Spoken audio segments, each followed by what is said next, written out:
Bueno, muy bien, sí señor. Hugo Silveira, el Tata González, el Mama Arismendi, que a ver quién más. Kevin Ramírez, Papelito Fernández, Tabaré Viudés, las incorporaciones del segundo semestre de este año. Pachaspino. Bueno, pero el Pachá yo lo traigo. Bueno, por eso. Está en Europa, yo lo traigo. Es el plantel del 2017. Firmo. Daniel Cayani, ¿cómo le va? Buenas tardes. ¿Cómo anda? ¿Anda bien? Un gusto estar nuevamente con usted. Nos vimos hace días, ¿no? Sí, acá hace un par de... Dos meses, creo. Sí, meses. sí. Por ahí. Lo vi mañana en la radio ya. Sí. Para los que uno lo ven, es Tito Fumero nuevamente. Sí, quiero saludar a Gonzalo, a Ariel y a mi votante allá arriba que le tengo controle. Lo quemé. No, que accedí a un espacio en el programa. Gonzalo me cobró $2.500. Las últimas 3 semanas voy a estar 2 o 3 días por semana. Sí, esa era la contraprestación. Hablando dijo que iba a llevar un mate y todavía no llevó un mate. Ni uno. Ni venido, el pronóstico del tiempo y lo otro, estoy tomando yo pedí para mí, ¿no? Sí, está bien. No, y yo lo que quiero decir es lo que está acostumbrado la gente en Durazno. Que no le crean a la tele porque la tele engorda. En realidad el Tito no está tan gordo, está más gordo. Le voy a preguntar algo a Daniel Cayani acá al aire antes de meternos en los temas que en lo nuestro dirían los periodistas. ¿Usted al Parque Central concurre de ir seguido? No, vos sabés que he dejado de ir a la cancha. Tendría que ir. Lo miro más por televisión. Últimamente, no, y además últimamente... Tengo uno que va a Palco acá cerca. Es mejor, no, pero ¿sabes qué? Es mejor mirarla por televisión, porque si juega mal la ciudad la cambia de... No, porque tenemos uno que mete Palco acá. Sí. Y que está esperando, que el día que pierde Nacional, últimamente es medio seguido, ¿no? Está esperando para tirarme, mira qué seca que sos, no sé. Yo cada vez que miro que Gonzalo está en el estadio, pongo la tele, Nacional va perdiendo. Es una cosa increíble, increíble. Si hoy, así le digo a la gente que está mirando, si va a poner un boliche, pasó Gonzalo por la puerta, piensen si no lo va a cerrar porque una seca. No quiero hablar de experiencias recientes de comercio fundido porque me tengo que ir para allá. Hay uno que después le cuento fuera del aire. Bueno, bienvenidos nuevamente. ¿Le vamos a tener que hacer ir a ver a Peñarol entonces? Seguro. Sí, eso puede funcionar. Bueno, Daniel, venimos ya en este último tramo de campaña. A ver, los temas que obviamente han más o menos... yendo por el mismo camino en los últimos días y que tienen que ver precisamente con situaciones que surgen de la casa de gobierno, ¿no? En este caso, bueno, las filtraciones y demás. Y ahora, en las últimas horas se conoce que hay senadores del Partido Nacional que piensan denunciar por las filtraciones. Se entienden que de Fiscalía se filtra. Sí, esperemos que no sigan apretando fiscales, ¿no? Que es la otra de las cosas que el Partido Nacional se ha encargado de hacer en los últimos tiempos, ¿no? Yo creo que estamos como derrapando ya, ¿no? Estamos en una situación bastante... si la mirara de repente 4 o 5 años atrás, estaba como en otro plano, ¿no? Primero porque en realidad, yo no sé si todos se acuerdan, pero el fiscal Díaz no culminó su mandato de 10 años. Renunció, entre otras cosas, pues ya había presiones cuando asumió este nuevo gobierno de querer formar un triunvirato, ¿no? Incluso hubieron manifestaciones de Cabildo Abierto, de algunos integrantes del partido de la oposición, creo que subía algún diputado más a Casa de Gobierno solicitando la destitución del fiscal, desconociendo incluso las normas jurídicas más básicas, ¿no? Porque en realidad para designar un fiscal de corte se necesitan 2/3 y por tanto tenés que negociar con todos los partidos políticos, por lo menos los que tienen representación parlamentaria en el Senado, para poder lograr un consenso. Eso lamentablemente este gobierno, como no tiene capacidad de negociación ni en su misma coalición, tampoco pudo tener capacidad de negociación con el Frente Amplio y no se pudo establecer lamentablemente un fiscal de corte permanente a partir de la renuncia del fiscal Díaz. Pero creo que lo que se está conociendo en las últimas horas, y todavía no conocemos todo el fondo del asunto, son una perla más de un collar de insucesos que ha tenido este gobierno en materia de correr los límites de la acción de lo público en algunos aspectos, ¿no? Por un lado, la posibilidad de utilizar el aparato estatal para espiar gente, ¿no? Y espiar gente que no piensa igual que uno, ¿no? Que son opositores. Eso, si uno lo dice medio rápido, es más propio de países con gobiernos autoritarios que con gobiernos que se dicen que pregonan la libertad responsable. Entonces me parece que ahí hay un elemento que de comprobarse todos estos hechos, sin duda son bastante complejos. Algunos ya están comprobados, ¿no? Es decir, la utilización que hizo ex senador Penáez, que hoy está preso en la cárcel de Florida por haber sido imputado por 22 delitos de abuso de menores, pero en realidad está preso porque en realidad montó una operativa con integrantes de la Policía Nacional, de la inteligencia carcelaria, para posiblemente amedrentar víctimas, en un momento que además era senador de la lista 71 y el ministro del Interior era senador de su misma lista, ¿no? Y hubieron policías que aparentemente actuaron sin orden superior, realizando acciones que, entre otras cosas, están por eso reconocidas por ellos mismos y hoy están presos, ¿no? Ya es una gravedad, necesita ni que hablarla de la situación de hostigamiento y por lo menos ya cuestionable del presidente del Partido Nacional, presidente del Partido Gobierno, presionando al fiscal de corte y a la fiscal, una fiscal para que se subrogue y no agarre un caso para, entre otras cosas, investigar a su correligionario, en este caso el ex senador Penáez, y además festejando la posible asunción de ese caso por parte de una fiscal nuestra, entre comillas, ¿no? Claro. Un partido que además se ha dedicado a decir un día sí y otro no, que la fiscalía está flechada y que está politizada y que responde a intereses del Frente Amplio. Una cosa estrambótica, pero bueno, ellos sostienen eso, entre ellos Bianchi y compañía, ¿no? Entonces, bueno, Bianchi se va a decir la semana pasada que búsqueda era un medio del MLN, ¿no? Y del MP. Una cosa, no sé si Ramón Díaz se levanta, se vuelve a morir. Entonces, sin duda creo que estamos viviendo el conocimiento de algunas situaciones que todavía no conocemos todo el fondo del asunto, ni que hablar del tema de la trama del pasaporte a Marcet y todos los que intervinieron, ni que hablar, ¿no?, la situación de las múltiples acciones que cometía Astesián, aparentemente solo, era un lobo solitario en la torre ejecutiva, ¿no? Es decir, fue puesto ahí y actuaba bajo orden de ningún mandato, pero en realidad hacía muchas cosas, ¿no? Y esa idea de los hombres del presidente, ¿no? Los hombres que traicionaban al presidente, todo el entorno del presidente lo traicionó, pero en realidad el presidente no sabía, ¿no? Un presidente que además está en todo, ¿no? Que él se encarga de decir que en realidad se levanta, manda WhatsApp a los ministros, lee la noticia, está todo el día de los temas, y juntos sobre esos temas no tenía nada que ver. Ni que hablar del asesor de comunicaciones que aparentemente rompió un expediente público que, entre otras cosas, se tenía unos chats protocolizados de parte de la subsecretaria, ¿no? Es decir, es toda una lógica casi mafiosa, ¿no? Es decir, sí, me junto para romper expedientes, para tratar de acordar mentirle al Parlamento Nacional, es decir, y todo ese conjunto de hechos dan cuenta de una situación bastante compleja. Entonces, que todo esto esté sucediendo en Uruguay, sin duda creo que para nosotros por lo menos era impensable hace 4 o 5 años atrás, y da cuenta de una degradación institucional muy importante, ¿no? Y creo que también da cuenta de una situación bastante más compleja, y creo que también no es bueno que se instale en Uruguay como algo normal, ¿no? Es decir, como que en realidad esto es un operativo de algunos periodistas que tienen una intención política de incidir en las elecciones y por tanto beneficiar a un partido e ir en contra. No. Supongo que los periodistas lo que tienen intenciones es de que se conozca hechos que para ellos son noticias, ¿no?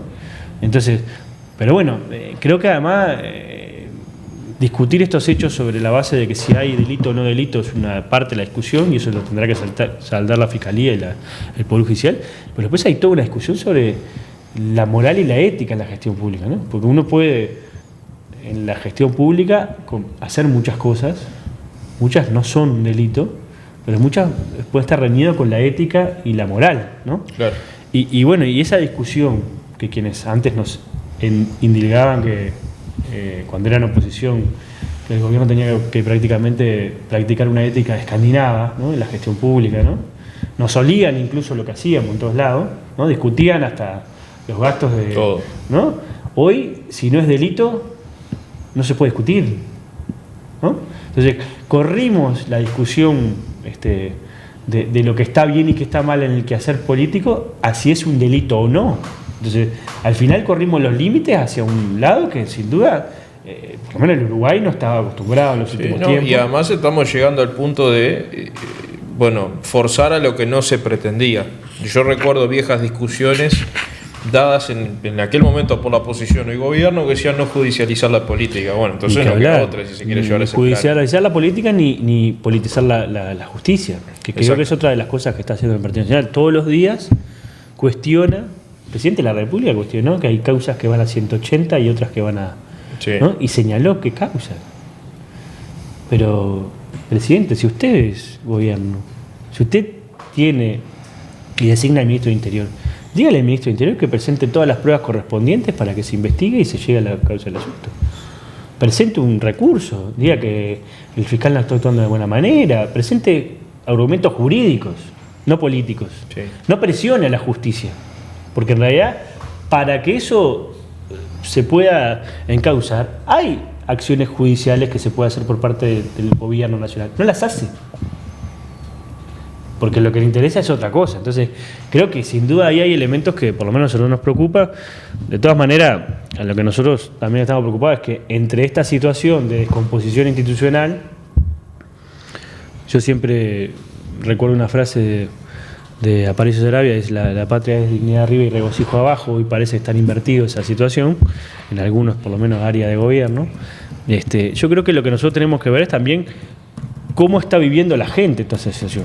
Esto, que sin duda es una preocupación, y yo creo que esto a la gente le preocupa, porque eso de decir, hay también toda una teoría acerca de que en realidad estos temas no le preocupan a la gente, eso es mentira. En realidad, la preocupación sobre la corrupción en Uruguay tiene un 70% de desaprobación por parte de la ciudadanía, por tanto en realidad no es es un tema que me preocupe, pero sobre todo también cómo esto después también incide en los resultados y en las acciones de política que ha tenido este gobierno, que han sido muy magros o sobre todo muy malos para los intereses nacionales en algunas áreas, ¿no? Sí, en realidad al mismo tiempo que está sucediendo esto, hay gente que se está también acomodando, ¿no?, por su filiación política en algunos cargos importantes de responsabilidad, no solamente en Salto Grande, ¿no?, en la Comisión Administrativa de Uruguay, ¿no?, en ACE, ¿no? Es decir, entonces hay gente que tiene sangre azul, ¿no?, es decir, que por pertenecer a un partido político o una coalición de gobierno tiene capacidades subnormales, puede ingresar a la administración pública sin hacer un concurso de ingreso.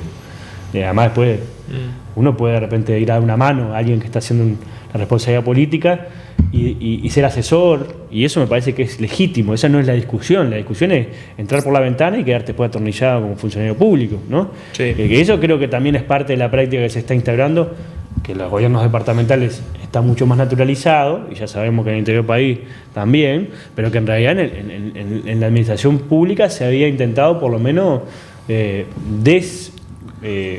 naturalizar y generar otro tipo de ingresos. Lamentablemente eso hoy no es lo natural, y bueno, y creo que eso también es parte. Y al mismo tiempo está sucediendo que en realidad hay mucha gente que tiene el salario no le alcanza para llegar a fin de mes, hay problemas de calidad del empleo, es decir, el empleo que se crea son empleos de poca remuneración, pero que también tienen poca calidad desde el punto de vista de las condiciones del empleo. También hay problemas para generar actividad económica, porque en realidad la producción nacional sigue teniendo problemas de rentabilidad y de competitividad, no solamente para ingresar a la región, sino también para ingresar a los mercados internacionales, y eso no se ha solucionado, y al mismo tiempo están cerrando algunas fuentes de laburo bastante importantes, sobre todo en el interior del país, que generan empleo de diferente tipo. Yo que sé, Fábrica Nacional de Cerveza en Mina es una empresa que tiene más de 150 años en el departamento, es una empresa que ha tenido un esfuerzo muy importante, y que además todos los uruguayos hacemos un esfuerzo muy importante para generar laburo ahí, y si bajan cortina, sin duda también tenemos otro problema. Entonces creo que ahí hay como muchas situaciones que se están dando que a nosotros nos parecen como alarmas bastante importantes, luces amarillas, y que bueno, que ese combo nos preocupa mucho, porque algunos se naturalizan y otros no se discuten mucho. Ni que hablar. Bueno, ahora en tema de seguridad, vos decías algo de mañana sobre el tema de la resolución de los casos, pero en este caso estamos hablando de lo que es el trabajo a nivel del Ministerio del Interior. Ayer estaba Martinelli en Malvin Norte, hablaba, bueno, que él no lo amedrentaban las piedras y todo lo demás.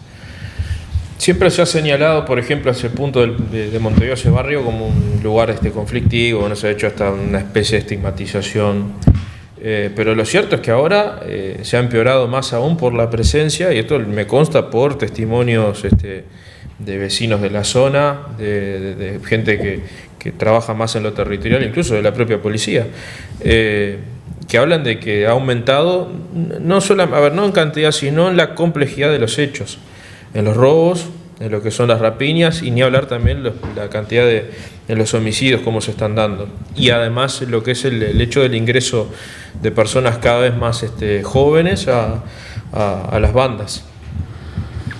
Sí, a ver, lo que nosotros notamos y que uno también ve en las recorridas, sobre todo en Montevideo y en el área metropolitana, Canelones, es que en realidad lo que primero hubo, al mismo tiempo que hubo un crecimiento del crimen organizado y el narcotráfico, también un retiro del Estado, ¿no? Es decir, las políticas sociales que antes llegaban, en algunos lados todavía cuentagotas, pero llegaban, ¿no? Que había presencia de programas importantes, maestros comunitarios, ¿no? Que trabajaban con los padres y con las madres y con los gurises fuera del aula, ¿no? En sus casas, jóvenes en red, los OCAT, es decir, políticas sociales que trataban de trabajar en el territorio y justamente contener esa situación bastante compleja, y ni que hablar algunos trabajos transitorios. Todo eso se ha retirado, los clubes de gurises, los clubes de jóvenes, donde los gurises también podían, después que salían del liceo, ir a jugar a la pelota, hacer algún deporte, tener alguna clase contraturno. Todo eso se ha retirado y bueno, y eso ha avanzado otros sectores de actividad no estatal, para llamarlo de alguna manera, ¿no? De crimen organizado, que también empiezan a permear esa situación. Entonces,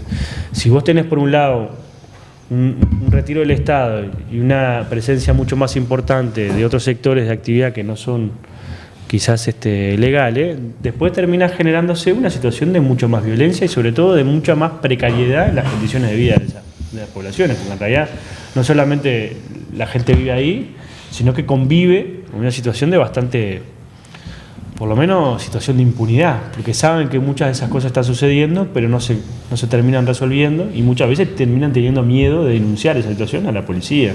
Entonces, esas son cosas que lamentablemente se han venido masificando en nuestro país, en algunos lugares del interior con mayor, ¿no? presencia, en el caso de San Carlos, en el caso de Minas, de La Valleja, en Río Branco, es decir, en lugares, en Rivera, ¿no?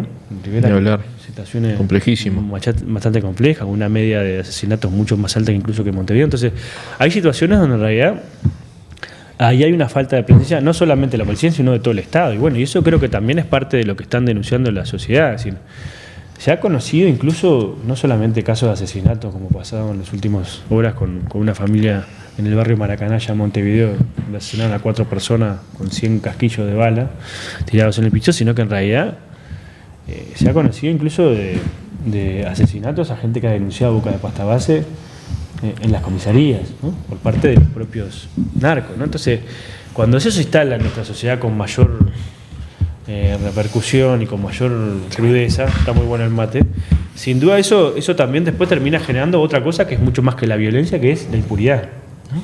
Si en realidad no te metas porque terminas mal, y eso no se mide, eso no está medido, no está cuantificado, pero es el miedo, ¿no? Es algo que es más subjetivo y que creo que también eso termina como permeando el conjunto de la sociedad. Y cuando una sociedad termina teniendo falta de expectativas de mejora positiva, pero al mismo tiempo se le va colando, se le va pudriendo la sociedad en ese sentido, termina después también siendo una sociedad amedrentada en cierto sentido. Entonces creo que también esos son elementos que hay que tener cuidado. Yo no digo que eso sea el conjunto de lo que está pasando en todo el país, pero en algunos lugares mucho más amplio de lo que era Montevideo y Canelones, hoy está pasando. Entonces eso también es importante, porque en realidad es lo que la gente te transmite, ¿no? En términos más de contacto personal. Pasa esto, acá pasa esto, acá de 22 a 6 la policía no entra. Entonces, ¿qué le está diciendo el vecino? Y bueno, que de 22 a 6 es una zona liberada, ¿no? Hace lo que quiera. Si no entra la policía no entra porque tiene miedo, ¿no? Nosotros en Casa Bono dijeron eso los vecinos. No, de 22 a 6, entonces si la policía tiene miedo de entrar a un lugar, ¿qué le está diciendo al ciudadano que tiene que ir a laburar y llevarse, ¿no? Levantarse y ir a la parada del ómnibus con respecto a su seguridad? Y eso está pasando en algún momento. Entonces, por eso creo que el tema de la situación de la seguridad o la inseguridad es un tema mucho más complejo de lo que lo estamos viendo en términos de discusión pública. Y bueno, y creo que hay que ver cómo también podemos tener algún avance en el sentido, y creo que se soluciona con muchas cosas, no solamente con más presencia policial, pero sobre todo con mucha más presencia estatal, ¿no? De vivienda, de organizaciones sociales que estén laburando con la familia, de la educación, del Estado presente, porque en realidad ahí lo que ha fallado en primera instancia ha sido la articulación territorial, ¿no? De políticas que permitan sobre todo que los gurises no caigan en esa lógica. Ha sido muy crítico también, por ejemplo, con la política exterior. El gobierno ha tenido dificultades para desarrollar articular más que nada en determinados pasos. Es verdad que ha pretendido llevar adelante una política de flexibilización del Mercosur. No ha tenido mucho eco al respecto. Ahora puede tener, o parecía tener en Argentina de pronto un aliado, pero la realidad es que a Argentina mucho no le importa lo que haga Uruguay. Eso lo ha dejado claro la propia nueva canciller argentina. No ha cristalizado en sus gestiones. Uruguay apostó a jugar un papel de irreverente ante la región, ¿no? Y terminó siendo irrelevante hacia el mundo, ¿no? Esa es la sensación que me queda en estos 4 o 5 años, ¿no? Jugamos a ser el que nos comíamos los nenes crudos, íbamos y le cantábamos las 40 a todos, y en realidad terminó pasando que quedamos más aislados que Pinochet el día del amigo, ¿no? Es decir, eso me parece que es una constatación. Y que claro, que en el área de política internacional se ve con mucho más crudeza la distancia entre lo que se dice que se va a hacer y el resultado que se quiere obtener y los resultados que se obtuvieron. En realidad, en materia de política internacional, hoy retrocedimos 4 años, ¿sí? Porque en realidad seguimos pagando más de 500 millones de dólares de aranceles para ingresar nuestra producción a los principales productos de exportación, a nuestros principales mercados, ¿no? Estados Unidos, la Unión Europea, China.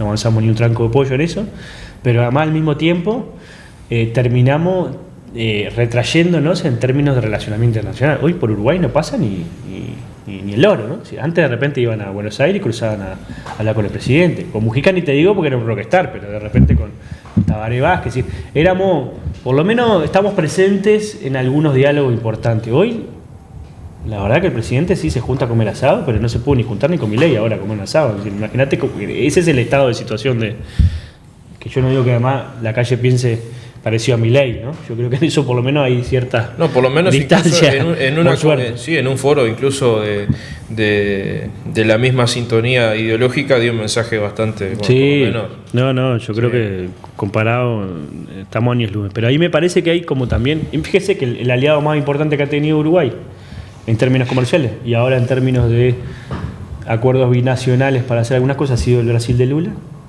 ¿no? Porque en realidad hoy Brasil, el último año, fue nuestro principal socio comercial, más que China, ¿no? Además de que le exportamos diferentes productos, ha sido en términos del comercio de bienes mucho más importante. Pero además también hemos tenido algunas punterías que el gobierno de Brasil, a partir de que asumió Lula, retomó y logró articular, ¿no? No lo hemos tenido ni con Argentina ni con otros países de la región. Entonces, creo que sin duda, creo que ahí nosotros tenemos que ver cómo retomamos una agenda de mayor articulación regional, sobre todo en un contexto donde en realidad el mundo que se viene es un mundo cada vez más complejo, ¿no? Porque todo el mundo lo que dice, en realidad, la situación de tensión entre Estados Unidos y China va a ser cada vez peor, ¿no? La migración del poder entre Occidente y Oriente es algo que está sucediendo en términos más estructurales. En realidad lo que está sucediendo, ¿no? de que la política o los ámbitos multilaterales para resolver los problemas cada vez están fallando más y se están resolviendo a través de la fuerza, ¿no? A través de las armas. Y eso no es bueno para nadie, porque en realidad eso genera inestabilidad en el plano político, pero inestabilidad en el plano económico, porque cuando hay guerras hay inestabilidades muy importantes.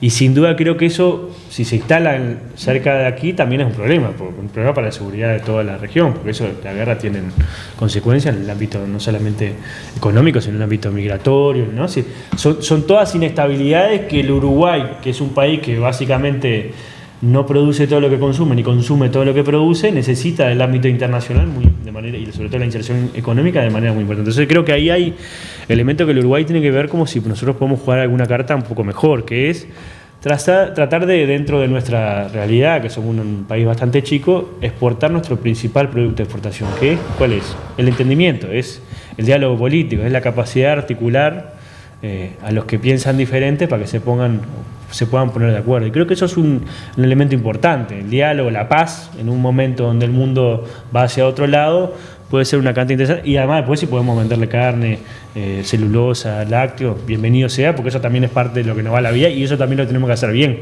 Pero creo que comercio y política no van separados.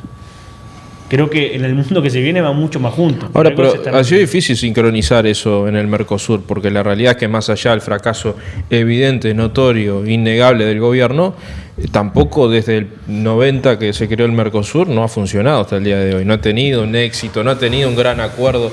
Se está hablando desde el año 99 del famoso TLC con la Unión Europea. Yo que ahí tengo una discusión que no es para hacerlo tranquilo, pero para mí, yo discuto que en realidad el Mercosur al Uruguay no le ha servido. ¿Sabes por qué? Porque en realidad si vos analizás en términos de comercio de bienes, es como las encuestas, ¿viste? Que te presentan a la coalición todos juntas. Bueno, en términos de comercio de bienes te presentan al Mercosur todo separado, ¿no? Pero si vos juntás, ponerle Argentina, Brasil, que son los más grandes, y Paraguay, en realidad el socio más importante desde el punto de vista económico que tiene Uruguay es el Mercosur. Sí. Y además ahí nosotros tenemos preferencias arancelarias ya logradas. Es decir, por ejemplo, el arroz que se exporta tiene arancel cero, los quesos tienen arancel cero. Es decir, ya tenemos cosas que queremos ganar hacia otros mercados. Entonces, vos tenés que partir de la base en términos de estrategias más comerciales. Si tenés eso, preservalo. Y si podés ganar algo mejor, metelo para la bolsa, pero no pierdas algo que ya tenés, ¿no? Entonces, y lo otro es, si vos analizás el comercio de bienes, pero también le agregás los flujos turísticos, que es un servicio que uno vende, que la región tiene mucho para el Uruguay, ¿no? Brasil, Argentina, sin duda, Paraguay también. Si vos además le agregás la inversión extranjera directa, ¿no? Que recibió mucha inversión extranjera directa de Brasil, de Argentina, ¿no? Sin duda en áreas muy estratégicas. Si le agregás además los flujos logísticos, vos tenés que en realidad el Mercosur es el corazón del movimiento. Es decir, el trabajo nacional, los más de 1.800.000 uruguayos que trabajan en nuestro país, no se explican solamente por el sector primario que emplea casi 300.000 trabajadores. Sí. Hay todo un conjunto de gente que además de trabajar en el Estado, de trabajar en otros lugares, también trabaja por sectores que dependen de lo regional y lo internacional. Entonces, creo que lo que nosotros tenemos que tratar de ver es cómo mejoramos esto para seguir, ¿no?, generando mayor comercio intra-Mercosur, eso sin duda es importante. El año pasado, la UTE fue una de las empresas que exportó más. Exportamos energía, generalmente exportamos energía. Entre otras cosas, exportamos energía porque en realidad recibimos y logramos, en el gobierno de Pepe, con Dilma, tener un fondo de convergencia estructural, que es acceder a $500 millones, un fondo no reembolsable. Es decir, lo recibimos, pero no tenemos que pagarlo, porque es un fondo de diferencia entre las asimetrías, es decir, entre la diferencia entre los países grandes y chicos. Los chicos recibimos el 80% de un fondo que paga Argentina y Brasil, y eso nos permitió hacer la interconexión energética entre Uruguay y Candiota, Río Grande do Sul, y una conversora, porque en realidad las empresas tienen diferentes tipo de kilowatts que se exportan. Con eso, que en realidad en su momento se pensó tener un anillo que nos permitiera traer energía cuando en Uruguay faltara, sumado a la transformación energética que hubo en los últimos 10 años en Uruguay, nos permitió que en un momento de excedente de energía y faltante de energía a Brasil, el Uruguay exportó energía, más de 500, 600 millones de dólares. Esos son ingresos extra que tuvo el Uruguay a partir de la integración regional, en este caso la integración energética. Entonces, yo creo que hay que apostar muchas veces a muchas más cosas de ese sentido, ¿no? La integración ferroviaria, la integración logística, la integración energética, cosas que nos permitan tener procesos de integración más maduros y que al mismo tiempo, si la gente tiene que ir a Argentina, no tenga que hacer 2 horas de cola, sin duda en el UQU, eso sin duda, no quiero hacer un chivo acá a una empresa, ni hacer trámite 27 veces como uno tiene que hacer cuando uno se va a Europa, entra por un aeropuerto y termina haciendo toda la migración. Esas son cosas que no faltan. Ni que hablar que los gurises cuando van a estudiar a algún lado no tengan problema para ir a estudiar sin revalida del título. Todas esas cosas hay que mejorarlas. Ni que hablar uno que tiene una profesión no tenga que hacer 28.500 trámites como si fuera un extranjero más, si va a trabajar a un país. Eso sí, eso creo que ahí hay grandes fallas y ahí se necesita mucha política. Pero bueno, creo que en otros temas para el Uruguay es importante y a veces no se pone. Yo noto que en la discusión se dice el Mercosur no funciona, no sirve para el Uruguay, y en realidad, viste, es como cuando tirás la cisterna y se va el gurí con el agua, no, en realidad tenés que ver cómo realmente poner las cosas en cuestión. Voy a incursionar en algo, decías algo que estoy totalmente de acuerdo, comercio y política nunca pueden ir separados, porque incluso es la filosofía de lo que uno ve, porque está allí justamente de volver a la vieja dicotomía del mercado, ¿no? Siempre está presente. Y agrego otra cosa, yo detesto cuando dicen que, por ejemplo, el caso Marce, del tema de los pasaportes y demás, no le mueve la aguja al país. Yo creo que sí, porque vos perdés credibilidad ante el mundo con este tipo de casos. Y eso significa perder terreno a nivel de política exterior. Es lo que no vemos, y cuando eso se afirma alegremente, incluso a través de los medios de comunicación, y no lo digo por los políticos, lo digo porque pasa con periodistas también que dicen eso, me parece que nos están viendo una situación que nos pone en un riesgo aún más grande. A mí, la verdad, me da vergüenza leer portales internacionales prestigiosos que empiezan a señalar a Uruguay de un sitio de acopio de drogas. La verdad, a mí no me pone contento para nada que nos estén viendo así.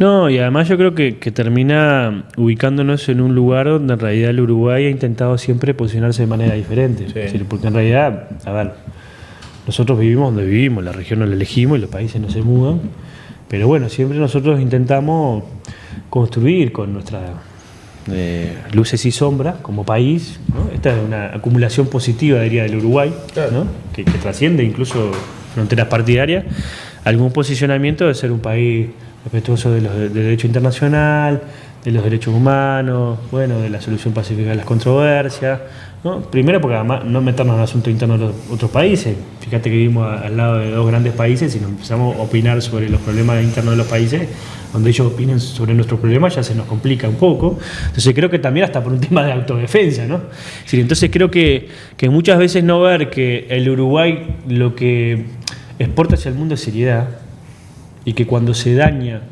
la confiabilidad y la seriedad que el Uruguay representa, sin duda creo que ahí hay un grado de deterioro de la imagen país que es intangible, ¿no? Eso sin duda no se ve en la cuenta país de cuántos dólares, pero sin duda, si vos tenés un conjunto de acciones que te posiciona de manera diferente, y bueno, estás perdiendo un poco la noción. Esto es como el tío borracho que se enferma, ¿no? que todos los días toma, un día le festejás el chiste, pero en la tercera, cuarta vez ya pasa a ser un problema, ¿no? Es decir, y en realidad llega un momento que es una persona enferma y es un alcohólico y que hay que hacer un tratamiento. Yo digo que el Uruguay esté en esa situación. Lo que digo es que si nosotros no tomamos real dimensión de lo que muchas veces puede suceder con la imagen y el prestigio del país, que ha costado mucho tiempo y mucho esfuerzo nacional, institucional, público y privado construir, ¿no? Sin duda también después puede tener consecuencias en otros planos que sin duda también nos pueden afectar. Porque eso creo es lo que nosotros podemos vender. Nosotros somos un país que lo que tiene que apostar es a producir alimentos y productos de calidad y tratar de ser como una boutique de colocar nuestros principales productos con un valor agregado un poco mayor. Eso es lo que ha apostado el Uruguay siempre, y bueno, y creo que también el deterioro de la imagen institucional del país, y que habla de la figura presidencial o de algunas otras figuras, sin duda puede deteriorarlo también, puede hipotecar eso. No quiere decir que el Uruguay haya bajado estándares de calidad a los últimos puestos, pero sin duda creo que también nos coloca en otra situación. Ni que hablar. Tito, acá iba a plantear hoy que estábamos... Tremendos mates que estoy cebando. La verdad que sí, anda volando usted. Porque después es facilísimo decir que no sirvimos para nada nosotros. ¿Qué? ¿Le dijeron eso? No, pero viste que a veces es como un denominador si no sirven para nada. Bueno, yo agarré el mate que estaba hecho pedazo, lo dejó día un desastre. Todavía 40 kilómetros estaba. Por favor, Gabriel, la verdad que dejaste una laguna, tuve que dar vuelta al mate ahí. Sí, la laguna Merino dejó. No, Tito, iba a plantear lo siguiente. Ayer ya lo habíamos adelantado, van a estar en Sarandí hoy, en un rato, ¿no? Sí, en Sarandí hoy, a las 19 horas, en Sosa, Bernabé y Sarandí, bien, valga la redundancia. Local de la 609 vamos a inaugurar oficialmente, digamos, con los compañeros y las compañeras, los vecinos que se quieren arrimar para tener un intercambio sobre la situación coyuntural del país y las internas en camino, y mañana vamos a estar en el Centenario también. Vamos a inaugurar el Centenario. Ya estaba funcionando el comité, pero cambiamos la fecha de inauguración porque fue cuando los teníamos planificado. Durazno estaba pasando por un momento bastante complicado con el tema de las inundaciones y bueno, no parecía acertado no hacer ningún tipo de reunión ni de festejo, entre comillas, sino que dejar pasar el tiempo. Y bueno, coordinamos para mañana también, para estar en Centenario, más o menos a la misma hora, 19 horas. Todo el mundo tiene identificado el comité allá, que tenemos nuestro compañero Oscar Amarillo, el patón, que mañana sí o sí no pierda el truco. Ya le avisé que si no vamos a tener que tener una discusión bastante importante, acá vamos a tener que juntar la dirección. Pero estamos en esas recorridas. Ayer tuvimos... ¿El Casín también? También el Casín.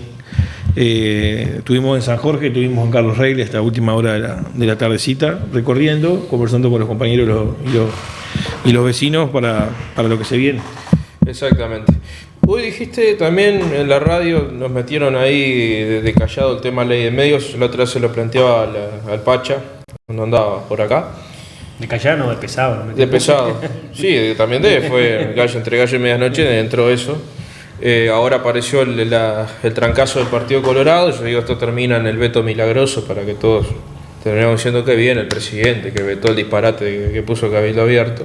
También a veces uno se da cuenta también de que nos distraen un poco con algunos temas, pero lo cierto, y vuelvo a insistir con esto, yo creo que es fundamental, y lo planteo con el Frente Amplio porque creo que es el único partido que lo podría llevar adelante, dado lo que pretende hacer la coalición de gobierno respecto a esto, y es una regulación realmente profunda en cuanto a una ley de medios que se lleve a la práctica con una verdadera identidad precisamente, y que saque un poco también esta desproporción que hay de concentración de medios de hegemonía, y que combata sobre todo la extranjerización también, que es algo que se mete en este proyecto actual que impulsa el gobierno.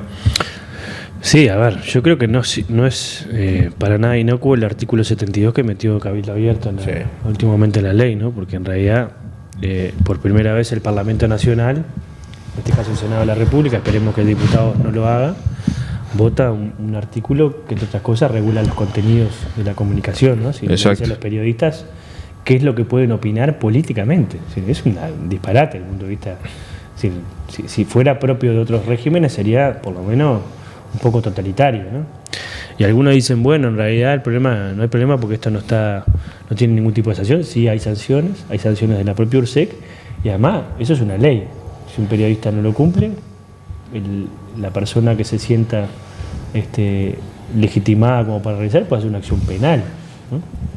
Entonces, claro, yo creo que y además creo que sería una bestialidad que el Uruguay, el Parlamento Nacional, vote un artículo que vaya en contra de la libertad de expresión, ¿no? Eso sí sería como el cúmulo de todas las cosas, porque acá a veces hay cosas que se trivializan, pero en realidad son graves, ¿no? Gravísimas. Si pasaran en otro momento. Es más, de hecho, cuando se aprobó la actual ley de servicio de comunicación audiovisual vigente, una de las cosas que se decía es que se regulaban los contenidos. Es decir, no solamente no se reguló los contenidos, sino que en realidad se vivió el periodo de mayor libertad de expresión de nuestro país, por suerte, en los últimos 15 años, y lamentablemente eso se ha deteriorado en este periodo de gobierno. Acá hubo incluso indicios de que se hicieron acciones de parte del gobierno nacional para sacar a un periodista que era jefe informativo del Canal 10, ¿no? Sí. Y eso se denunció y no fue desmentido por parte del gobierno nacional, ¿no? No, y tampoco por propio Canal 10 tampoco. O sea, que ahora lo tildan de militante porque él, siendo profesional, está tapando varias ollas, ¿no? Y además, mañana puede estar otro gobierno que capaz que se toma a pie de letrista lo que se votó por parte del Parlamento, y entonces también me parece que hay cosas que no son para tomarse a la ligera. Y además yo creo que la regulación de los servicios de comunicación audiovisual en un tema que además a nosotros cuando votamos aquella ley hace 10 años atrás nos decían que era vieja porque no regulaba los contenidos de internet. Si esa ley era vieja, esta es más vieja todavía, porque en realidad pasaron 10 años y ni siquiera toca esos temas. Pero además creo lo que termina, si vos terminás leyendo toda la ley, yo trabajé bastante cuando estaba diputado con respecto a ese tema en la Comisión de Industria, es que en realidad termina siendo una malla de normas redactada. Esta ley fue redactada, además, fue la primera que entró al Parlamento, antes que la ley de urgente consideración, el 28 de marzo. Ahí no hubo ni ni pandemia, ni nada, ya estaba redactada, Sí, ¿no? sí, sí. Tuvieron una capacidad impresionante porque en el medio de la pandemia estaban redactando una ley de servicio de comunicación audiovisual o ley de medios. Y esa ley, si uno la leía en su mensaje original, y después lo que terminó aprobando quedó básicamente lo mismo, con algunas modificaciones, pero entre otras cosas, yo me río porque la verdad que es hasta vergonzoso, ¿no? Es decir, en esa ley no solamente se establecía o se flexibilizaban los controles para que en realidad los medios de comunicación, los cableoperadores de todo el país puedan ser comprados por empresas extranjeras, ¿no? Hoy tiene un límite de participación del capital extranjero de un 49%, eso ahora se flexibiliza, sino que se establece un trámite express, ¿no? Uno va hoy a hacer un trámite a la Intendencia, a reclamar porque le cobraron mal la contribución inmobiliaria. En algunos lugares puede hacer un trámite online, pero generalmente en otros lugares tenés que ir al mostrador, pedir que conseguir que un funcionario te dé pelota, después que te dé pelota que te dé la información correspondiente, después hacer el reclamo y esperar el resultado, que muchas veces es como escribir una carta a Dios, ¿no? Sí, sabes que sí. se la CEPE nunca te contestan. Bueno, en esta ley se establece el silencio positivo de la administración, o sea, viene acá alguien a este cable y dice, bueno, yo te compro el 100% de las acciones, cambiamos. Tito Fumero sacó la grande y le compra el 100% de las acciones. Me sirve. No, es igual, ya está acá prácticamente, ya podemos decir que es medio dueño del canal. Sí. Ya negociamos una parte. Sí. Mañana a 14 horas lo espero acá. Presenta el trámite y si en 60 días la URSEC y en tantos días el Poder Ejecutivo no dice que no, porque en realidad capaz que el Tito tiene antecedentes penales o no se declaró el origen de los fondos, ¿no? Sí, claramente. Automáticamente pasa a ser de Tito Fumero. Entonces, es sensacional. A mí me gustaría que eso lo tuvieran todos los ciudadanos, que nosotros cuando vayamos a reclamar por los impuestos, si la administración no te contesta en 60 días, automáticamente te den la razón. Es una cosa, ¿no? Y así toda, ¿no? La ley, ¿no? Entonces, si vos ¿y por qué se tienen...? A ver, hay una discusión que es mucho más filosófica. ¿Por qué es bueno regular la actividad de los medios de comunicación? No los contenidos, ¿no? De los medios de comunicación, que es lo que regula. Porque en realidad los canales de televisión y los permisarios de permisos de cableoperadores lo que utilizan son ondas del Estado que son, en este caso, subarrendadas a privados para que puedan realizar una actividad muchas veces comercial y muchas veces que tiene que ver con la actividad también de comunicación. Si uno concentra esa actividad y no interviene, y por tanto es un monopolio, es decir, vos en realidad no es como que vos comprás la cantidad de canales que existen en el mundo, porque en realidad hay frecuencias asignadas y en realidad vos tenés un monopolio establecido, hay una cantidad de frecuencias. Si bien el que tiene mucha plata y cobran todas las frecuencias, se queda con todo el espectro de radioeléctrico y por tanto, además de quedarse con el espectro radioeléctrico y quedarse con todo el negocio, después puede quedarse también con la información que se reproduce ahí, con los periodistas que trabajan ahí, los medios de comunicación y la opinión que se vierte ahí, y termina generando también un monopolio en la información y en las opiniones que se pueden vertir, ¿no? Entonces, en ese sentido siempre el Estado ha intentado resguardar eso. Esta ley flexibiliza muchas cosas y permite una mayor concentración de los permisos que se tienen por parte de los medios de comunicación y la extranjerización. Entonces eso te puede terminar pasando. Nosotros vivimos cerca de Argentina, ¿no?